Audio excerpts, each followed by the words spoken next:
Pasukan Angkatan Bersenjata Rusia terekam melemparkan ranjau anti-tank TM-62M ke ruang istirahat bersama tentara Angkatan Bersenjata Ukraina di dekat Lozovaya di daerah Kupiansk. Dua tentara Ukraina yang berusaha bertahan menjadi sasaran hingga berakhir menyerah. Rekamannya beredar di Telegram pada Selasa 10 Desember 2024. Dalam rekaman tersebut, tampak salah satu pasukan Rusia diam-diam mendekati ruang istirahat Angkatan Bersenjata Ukraina, memasang alat peledak di sekelilingnya untuk menghisap para tentara yang bersembunyi di bawah tanah dan menyebabkan ledakan.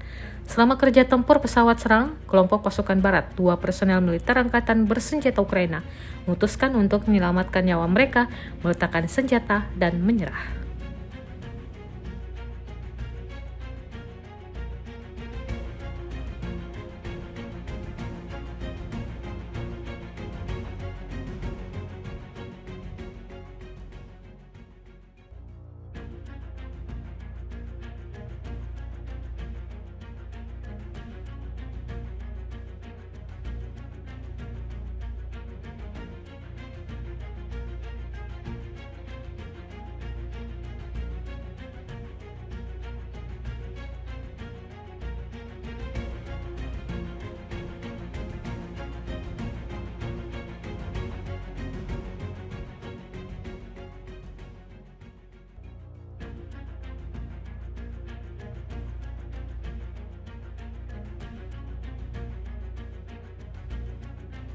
Download Tribun X sekarang, menghadirkan lokal menjadi Indonesia.